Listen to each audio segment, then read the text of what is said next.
Kolkata TV ডিজিটালে আপনাদের সকলকে স্বাগত। আপনাদের সঙ্গে রয়েছি আমি অঙ্কুর।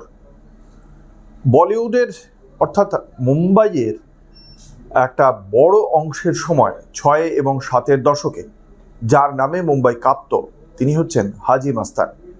ইলেকট্রনিক দ্রব্য বা সোনা এই ধরনের চোরাচালানের সঙ্গে এই ডনের নাম ছিল। এর হাত ধরেই একসময় উঠে এসেছিলেন দাউদ ইব্রাহিম।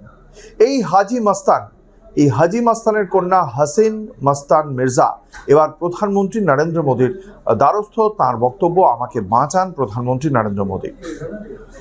যে কথা বলছেন হাসিন, একটি সাক্ষাৎকারে তিনি বলেছেন যে তাকে তার ইচ্ছার বিরুদ্ধে তার মামাতো ভাইয়ের সঙ্গে জোর করে বিয়ে দিয়ে দেওয়া হয়েছিল এবং সেখানে যাওয়ার পর শ্বশুরবাড়িতে তাকে প্রচণ্ড নির্যাতন করা হয়, তার উপর যৌন নির্যাতন করা হয়। নাবালিক অবস্থাতেও তার বিয়ে হয়েছিল এবং সেই যৌন নির্যাতনের পাশাপাশি দীর্ঘদিন ধরে শ্বশুরবাড়িতেও তাকে বিবিধ রকম নির্যাতন করা হয়েছে বলেই অভিযোগ তার।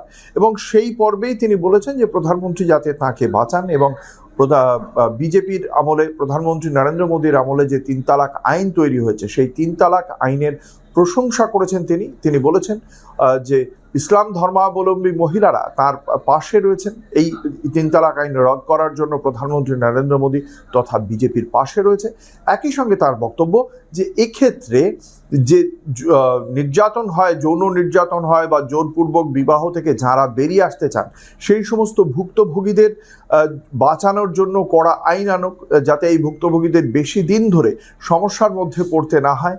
তার জন্য একটা আইন আনুক মোদী সরকার, দ্রুত যাতে তারা তাদের এই ক্ষয়ে যাওয়া সম্পর্ক থেকে বেরিয়ে আসতে পারেন, এমনই আর্জি জানিয়েছেন হাজি মাস্তানের কন্যা হাসিন মাস্তান মির্জা।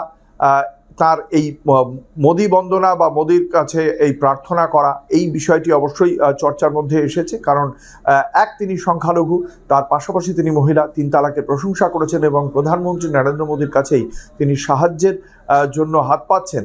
এটাই এই মুহূর্তে গুরুত্বপূর্ণ চর্চার জায়গা। দেখতে থাকুন কলকাতা টিভি ও কলকাতা টিভি ডিজিটাল। রাত দিন ৭ দিন।